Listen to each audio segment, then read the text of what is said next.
that now Baruch Hashem, an anti-COVID vaccine is being rolled out in the UK, and the priority is being given to the most vulnerable. So if a person was given a slot on Shabbos, would they be able to travel to the given place, the surgery, whatever it may be, to get vaccinated? And I think none of us will disagree that there is a issue of pikuach nefesh, of life saving, and exactly which method would be the right method. But I want to share with you a story. This story was shared. I have it in the Kfar Chabad in front of me. It's issue number 1885, and it's a report from that famous Kinnes HaShulchan Zoom Verbrengen. And this was told by Rabbi Mendel Gluchowski, who's a shliach of the Rebbe and the Rav of Chabad community in Rehovot. He says the following story. There's a Jew in his community, but then he tells the name, Elimelech Shachar, who is now a shliach. It's in Rehovot, whatever. He had some kind of blister of sorts on his tongue. It looked like some kind of growth. And it started growing, and everyone was very concerned. Rabbi Shachar went to a doctor, and the doctor said it's malignant, and you should be operated to remove it before it grows more. Rabbi Shachar went to other experts, and the majority of them said the same thing. It needs to be operated on. But there was one of the experts who was also into homeopathy, etc., natural healing, and he said that this problem can be healed with tablets and some natural whatever. And he said he started taking these tablets, and the blisters, the growth continued to grow. Rabbi Kluchowski says, I asked him from time to time what's happening, and he said, well, the doctor says it's okay, and I should continue with the natural healing. One day, Mrs. Shachar calls me. He says, Kvod Rav, we have 12 children. My husband's situation is really putting me under a lot of pressure. His growth is growing more, and I'm very, very worried. The only one who he'll listen to is you, Rabbi, and it doesn't look okay. The conventional doctors say it's not okay and it's very dangerous, and we have to do something.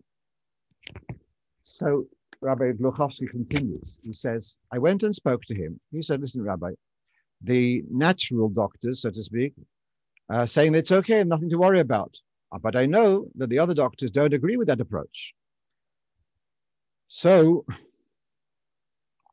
I think this Rabbi Gluchowski sat down and wrote to the Rebbe. He wrote to the Rebbe, asked with this dilemma. So the Rebbe answers him, La sois ka'atzas Rav poisik vosik be'eretz HaKodesh. To follow the counsel of a Rav who's a poisik, a veteran poisik in the Holy Land.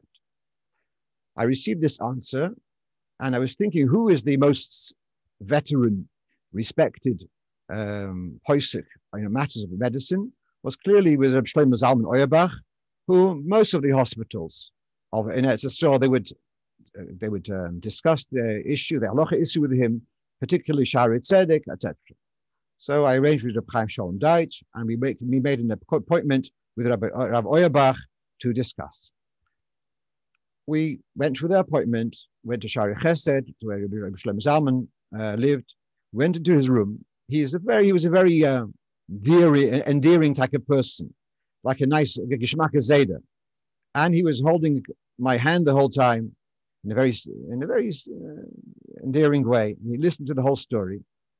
And I told him that I'd asked the Rebbe, and I guess this is the patient himself who went to Reb Shlomo Zalman. And the Rebbe said to ask a Poisik Vatik, to ask a veteran Poisik. Reb Shlomo Zalman answers, Das is a Rebske Shaila. This is a Shaila for a Rebbe. So fine. So I was a bit confused. So it looks like Gluchowski and Shachar were both by Reb Shlomo Zalman. Rabbi Shachar says, all right, fine, we've got the answer. The Rebbe told me to go to a posuk, and the posuk told us it's a question for a Rebbe. So it's a shayla for a Rebbe. So we went back to Rehovot. So I said to Rabbi Shachar, so we're going to have to write to the Rebbe, report back what Rabbi Yerbach I said. If it's a Rebbe's questions, we have to ask the Rebbe again. All right, so we wrote to the Rebbe the whole thing. The Rebbe responded, I don't know whether the word impatient is the right word. The Rebbe writes, Hareza hepech kavanosis. This is the opposite of my intention. Ani onisti katzas posik bosik. I told you to go to get the counsel of a veteran posik. Why are you sending the shayla back to me? Okay, so I called up Rabbi Deitch. We made another meeting with Rabbi Yerbach. We met him, and he remembered us.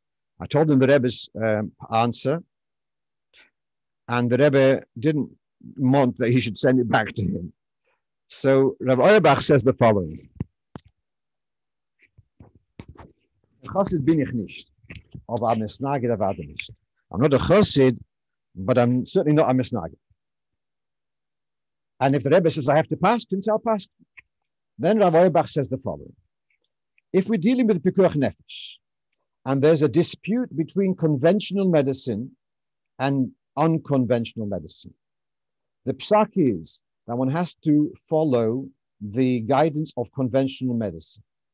The reason for this is because the most of the brains and most of the funds are invested in conventional medicine. And therefore, al pi Torah, when there's a question of pikuach nefesh, one has to go according to, if there's a dilemma, one has to follow the conventional medicine. Rav Auerbach added, if it's not pikuach nefesh, and there are various options, then there are, the Eibishter has various ways to heal, and one doesn't necessarily have to follow the conventional route. So obviously, after this psak of Rav Auerbach, Rav Shachar did go through the conventional route, had an operation, and which was successful. Here was he says it's a ma'aser moifus, a further development. 6 weeks after the operation, Rabbi Shachar went for further checkups, and the doctor said, well, after the operation, you should also have, radiotherapy, that the growth shouldn't come back. Although they lived in Rehovot, but the clinic where they visited was in Yerushalayim. So after the clinic, Rav Shachar decided to go to the coastal together with his wife to daven at the coastal. Bashkocha protest, to their surprise, at the coastal they meet Reb Shlomo Zalman. They approached him, they told him the situation, and that the doctor had said to do radiotherapy for extra safety. So Auerbach said, you don't need to have the radiotherapy, and everything's going to be outside Hayosatov. Rabbi Gluchowski continues. Rabbi Levi Halperin heard the story. He was the head of the Halacha and Technology Institute, and he was very knowledgeable in refuah issue, Halacha and refuah stuff. So he says, even b'pikuach nefesh, if there would be a situation where the conventional medicine people have raised their hands in despair and they do not have a solution, then you are allowed to, and you should take counsel with the non-conventional, with the natural medicine people. So that's the story. So coming back to our shaila, so using the vaccine, which vaccine I'm not going to comment on because it's not my field. I don't know, but it certainly is a inyan of pikuach nefesh. And if a person does have an appointment, certainly to asking a goysha driver to take you to have the vaccine done would certainly be justified.